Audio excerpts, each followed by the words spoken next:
ભૂલ માની તો માફ કરી દઈશ, પણ સામે પડ્યા તો સાફ કરી દઈશ.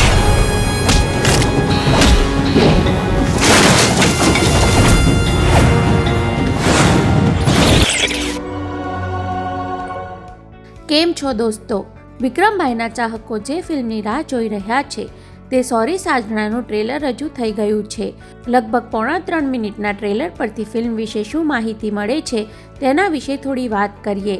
આ ફિલ્મમાં પ્રણય ત્રિકોણ જોવા મળશે એ તો ટ્રેલર જોઈને ખ્યાલ આવી જ જાય છે.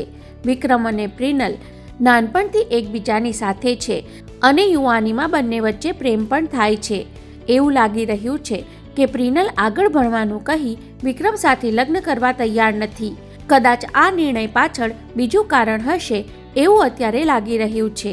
આ દરમિયાન વિક્રમની જિંદગીમાં બીજી એક છોકરી એટલે કે સુધા ત્રિપાઠી આવે છે, જેને કદાચ તેઓ ગુંડાઓથી બચાવે છે અને તે વિક્રમને પ્રેમ કરવા લાગે છે. ફિલ્મના અંતે વિક્રમ પોતાની નાનપણની પ્રેમિકા પ્રિનલને સોરી સાજના કહી સુધા સાથે રહેશે કે ફરી વિક્રમ અને પ્રિનલ ભેગા થશે તે જાણવા તો તમારે આ ફિલ્મ જોવી જોઈએ. ટ્રેલરમાં લગભગ 4 ગીતો જોવા મળે છે, જેમાં એક હોળી સ્પેશિયલ ગીત છે અને એક સેડ સોંગ જોવા મળે છે. આ સિવાય આખું ટ્રેલર એક્શનથી ભરપૂર છે. જે વિક્રમભાઈની આગવી સ્ટાઇલ ધરાવતી એક્શનના ચાહકો છે તેમને આ ફિલ્મ ખૂબ ગમશે એવું અત્યારે તો લાગી રહ્યું છે. સોરી સાજના ફિલ્મ 22 માર્ચના રોજ થિયેટરમાં રજૂ થવાની છે.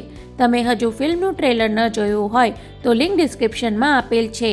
ટ્રેલર જોઈને તમારા અભિપ્રાય કમેન્ટ કરી જરૂર જણાવજો અને હંમેશા જોડાયેલા રહો ફિલ્મ રિવ્યૂ ગુજરાતી સાથે. જય જય ગરવી ગુજરાત.